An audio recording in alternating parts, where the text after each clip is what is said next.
Hello friends, welcome to MTM political talk. തിരഞ്ഞെടുപ്പിന് ഇനി 5 ദിവസം മാത്രമാണ് ബാക്കിയുള്ളത്. ഒരുപാട് സർവേകൾ നമ്മൾ കണ്ടു കഴിഞ്ഞു. കേരളത്തിലെ മുഴുവൻ മണ്ഡലങ്ങളിലെയും പര്യടനം നടത്തി ഓരോ മണ്ഡലത്തിലെയും വോട്ടർമാരെ നേരിൽ സമീപിച്ച്, എന്നാൽ മുഴുവൻ വോട്ടർമാരെ അല്ല, ഒരു നിശ്ചിത ശതമാനം വോട്ടർമാരെ നേരിൽ സമീപിച്ച് അവരുടെ അഭിപ്രായം ക്രോഡീകരിച്ച് നടത്തുന്ന സർവേ ഒന്ന്. മറ്റൊന്ന് ഡിജിറ്റൽ സർവേകൾ, ഓരോരുത്തരുടെ ചാനലുകളും മറ്റും മറ്റും വോട്ടെടുപ്പ് നടത്തി പ്രസിദ്ധീകരിക്കുന്ന സർവേകൾ. മറ്റൊന്ന് രാഷ്ട്രീയ നിരീക്ഷകരുടെ കാഴ്ചപ്പാട്. ഇതൊക്കെയാണ് നമ്മൾ ഇപ്പോൾ കണ്ടുകൊണ്ടിരിക്കുന്ന സർവേകൾ.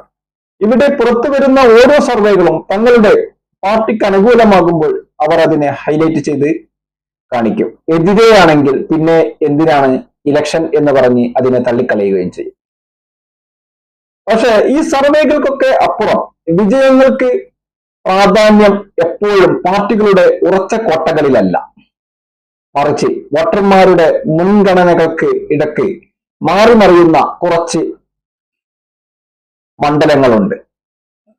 ആ മണ്ഡലങ്ങളാണ് ഇവിടെ നമ്മൾ വളരെ പ്രാധാന്യത്തോടു കൂടി ചർച്ച ചെയ്യുന്നത്. അതുകൊണ്ട് തന്നെ ഓരോ തിരഞ്ഞെടുപ്പിലും ഇടത്തോട്ടും ബലത്തോട്ടും മാറിമറിയുന്ന മണ്ഡലങ്ങളാണ് ഇവയല്ല. ഇപ്രാവശ്യവും ഭരണം ആര് കൈയാളുമെന്ന് തീരുമാനിക്കുക ഈ മണ്ഡലങ്ങൾ തന്നെയായിരിക്കും. വളരെ ഭൂരിപക്ഷം കുറഞ്ഞ ഒരു 36ഓളം മണ്ഡലങ്ങൾ നമ്മുടെ കേരളത്തിലുണ്ട്. ഈ മണ്ഡലങ്ങളാണ് ഏത് മുന്നണിയാണ് ഇപ്രാവശ്യം ഭരണം കൈയാളുക എന്ന് തീരുമാനിക്കുക. 38 മണ്ഡലം കൂട്ടാം നമുക്ക്. 38 മണ്ഡലങ്ങൾ ഈ ഗണത്തിൽ പെടുന്നതാണ്. കഴിഞ്ഞ തിരഞ്ഞെടുപ്പിനെ സംബന്ധിച്ച് നോക്കുകയാണെങ്കിൽ 38 മണ്ഡലങ്ങളാണ് ഈ ഗണത്തിൽ പെടുന്നത്. അതിൽ 38 വോട്ട് മുതൽ 10,010 വരെ ഭൂരിപക്ഷത്തിന് ജയിച്ച മണ്ഡലങ്ങളും നമുക്ക് മുന്നിലുണ്ട്. ഈ മണ്ഡലത്തിലെ വോട്ടർമാരാണ് ഭരണം ആരെ ഏൽപ്പിക്കണം, ഏത് മുന്നണിയെ ഏൽപ്പിക്കണം എന്ന് തീരുമാനിക്കുന്നത് എന്നാണ് നമുക്ക് ഇവിടെ സൂചിപ്പിക്കാനുള്ളത്. ഈ മണ്ഡലങ്ങളിൽ 2 മുന്നണികളും ഉണ്ട്.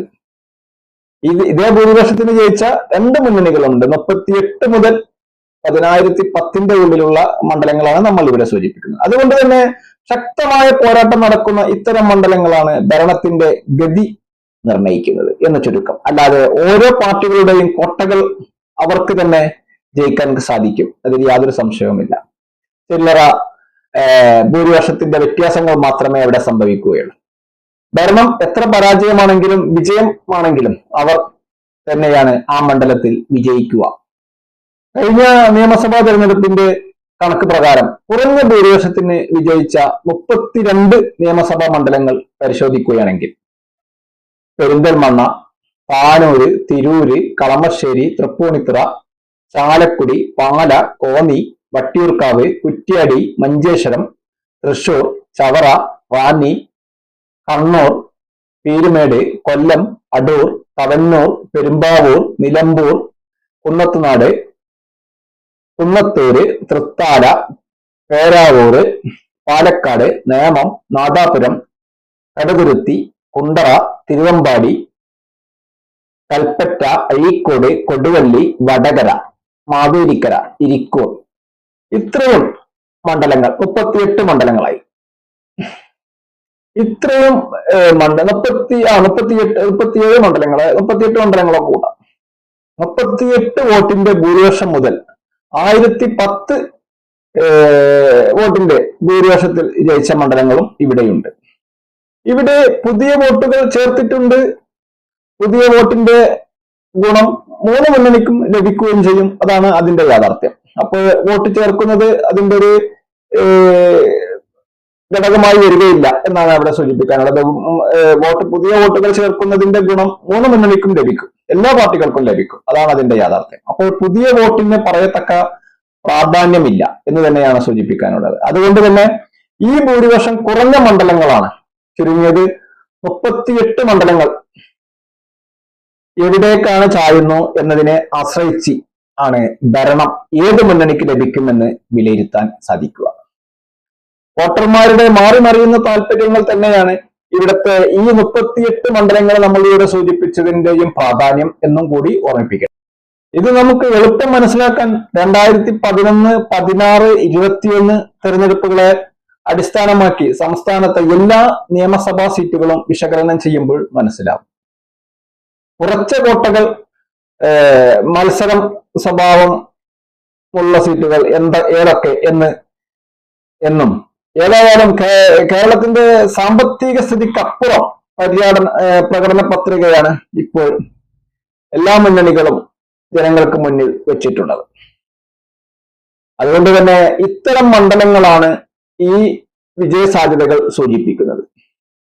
ഇത്തരം മണ്ഡലങ്ങളിലെ ജനങ്ങളുടെ താല്പര്യങ്ങൾ ഏത് മുന്നണിക്ക് അനുകൂലമാകുന്നുവോ ആ മുന്നണി, കാരണം 38 മണ്ഡലങ്ങളുണ്ട്. 38 മണ്ഡലങ്ങൾ ഏത് ഇടത്തോട്ടാണോ വിലത്തോട്ടാണോ ചായുന്നതിന് അതിനനുസരിച്ച് തന്നെയായിരിക്കും ഏത് മുന്നണിക്കാണ് ഭരണം ലഭിക്കുക എന്ന് വരിക. കാരണം ഇതിൽ 38 വോട്ട് മുതൽ 1010 വോട്ടിന്റെ വരെ ഭൂരിപക്ഷമുള്ള മണ്ഡലങ്ങളുടെ കണക്കെടുത്താൽ തന്നെ ഇത്തരം ചലനങ്ങൾ, ഇത്തരം മാറ്റങ്ങൾ അത് ഏത് മുന്നണിക്ക് അനുകൂലമാകുമെന്ന് മുൻകൂട്ടി വിശകലനം ഇപ്പോൾ സാധ്യമല്ലാത്തൊരവസ്ഥയാണ്. ഇത്തരം മണ്ഡലങ്ങളാണ് ഏത് മുന്നണിക്കാണ് ഭരണം നൽകുക എന്ന് തീരുമാനിക്കുക എന്ന് തന്നെയാണ് ഇവിടെ പറയുന്നത്. കാരണം ഇത്തരം മണ്ഡലങ്ങളിലെ വോട്ടർമാർ കുറഞ്ഞ വോട്ടർമാരാണ്.